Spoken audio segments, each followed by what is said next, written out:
Seryoso naman daw ang 20 anyos na si Jinky, pero parang nilaro lang daw siya ng mga dati niyang naka-MU o Mutual Understanding. Hindi po sila nagkiklik ng super tagal po. Parang andali po nilang mag-iba yung vision po nila sa life. Kaya nagpakalunod na lang siya sa paglalaro ng online games. Natuwa po ako sa game na yun kasi may mic po ako, nakakapagsalita-salita po ako. Naturo po paano po gumawa ng Game Pass. Marunong po kayo?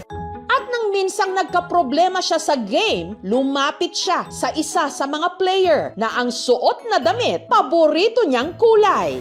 Hello, kuya. Naturo po paano mag-Game Pass. Favorite color ko po pink. Kala ko po sa kanya bata kasi yung nakaano po siya, chibi na bata na avatar.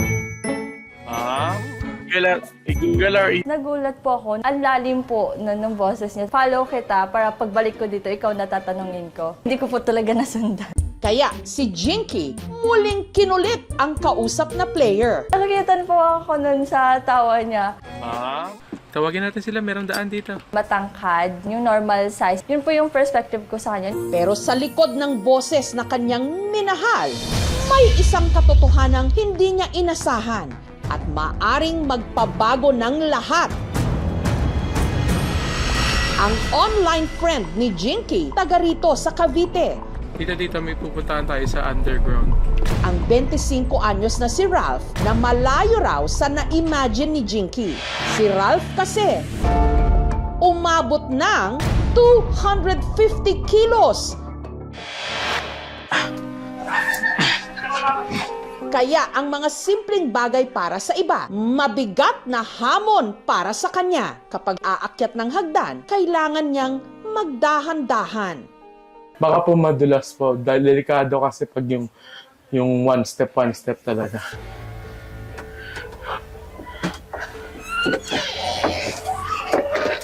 Nahihirapan din daw si Ralph na huminga kapag siya'y nakahiga. Meron kasi siyang asthma. Yung pinaka-frame ng bed is pinagawa talaga siya sa mga plywood gano'n na matitibay na kahoy para kayanin ako. Naka-maintenance na rin siya ngayon. 16 siya na gamot for the whole day for hypertension, diabetes, and uric acid and kidney stone siya. Dapat yung kidney stone is shockwave. Pero hindi ako kaya nung machine. Pinagamot ako. And buti na lang po is parang unti-unti siya lumiliit ngayon. Bata pa lang daw si Ralph, malaking bulas na siya talaga. Bagay na nagtuloy-tuloy hanggang sa siya'y nagbinata. Nung pandemic talaga parang na-stuck sa bahay. Yung eating ko naging chips lang. Doon ako lumaki talaga po ng todo. Dahil sa kanyang kondisyon, bihira na siyang lumabas ng bahay.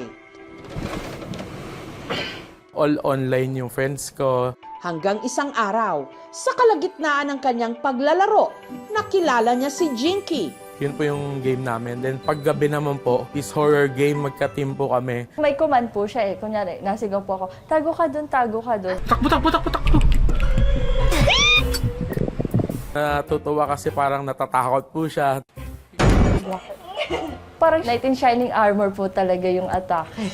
Hanggang sa nag-usap na sila sa isang social media app. Yung profile niya po is kung ano po yung katawan niya. Parang kasing katawan niya yung teddy bear. Nung nakita ko po siya, nagpa-flashback sa isip ko kung paano niya po ako i-treat. Bonus na lang po yung appearance. Ganun pa rin yung pakikitungo niya. Wala namang nagbago. Hanggang mas lumalim na raw ang kanilang pagkakaibigan na nauwi sa aminan ng feelings. Nag-send po ako ng 5 pictures po yon na 5 story panels po yung parang letter L, I, G, A, W, ligaw. Sabi ko, inaantay ko lang tayo.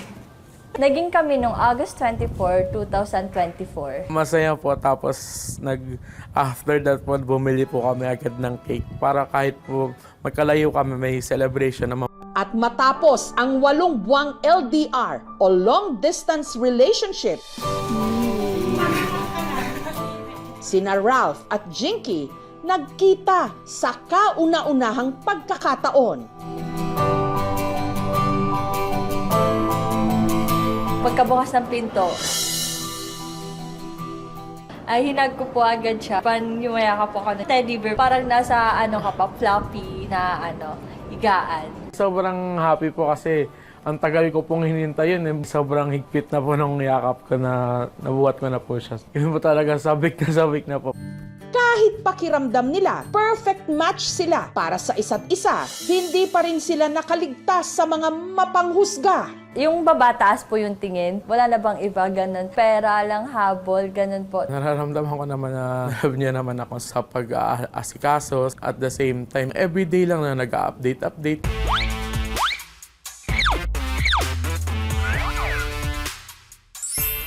Kinalaunan, sina Ralph at Jinky nagsama sa iisang bubong. Pagkagising ng umaga, papabreakfastin po muna, tapos ine-nebulize na po. Nagre-remind po siya yung, nainom mo na ba? Nainom mo na? Paulit daw. Paulit-ulit na sabi. Masaya man ang kanyang puso, alam ni Ralph na hindi siya malusog. Pag tumataas po yung lalo yung mga laboratory test ko, nafe-feel na running out of time. Kaya sinimulan na raw niyang seryosohin ang kanyang fitness journey, hindi lang para sa kanyang sarili, pero para sa bubuuin nilang pamilya ni Jinky. Siya po yung motivation ko. Ginaguide ko naman po siya na magiging okay lang ang lahat. Magbabago rin naman po, pero hindi po yan magic po eh. Si Ralph naman, iniengganyo ang kanyang nobya na makamit ang pangarap nitong diploma. First year na siya ngayon sa kursong Tourism Management. Promise ko sa kanya na I will give everything sa kanya. Yung success ko ay success niya din po. Tiwala naman ako sa kanya. Mabait naman si Rab. Nagpapasalamat ako sa kanya. Todo support kami sa kanila. Nakilala niya nga si Jinky. Palagi siyang nainom ng gamot niya. Nagwo-walking siya. Nag-exercise siya. Yung parang gusto niya rin na pumayat siya. Sa araw na ito, sinamahan ng aming team si Ralph na magpa-check up.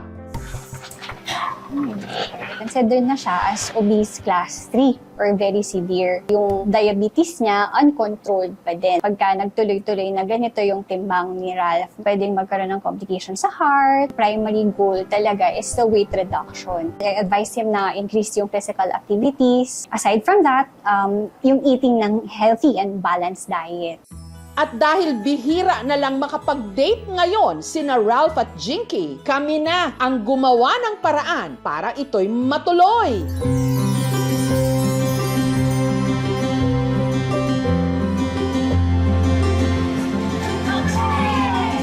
Super happy po. Ngayon po ulit nakapag-gala-gala po ulit kami.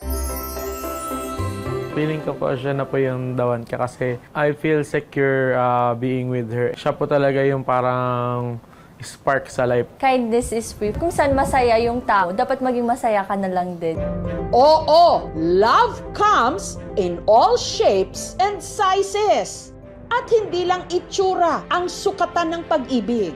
Importante ding mahalin ang iyong sarili at alagaan.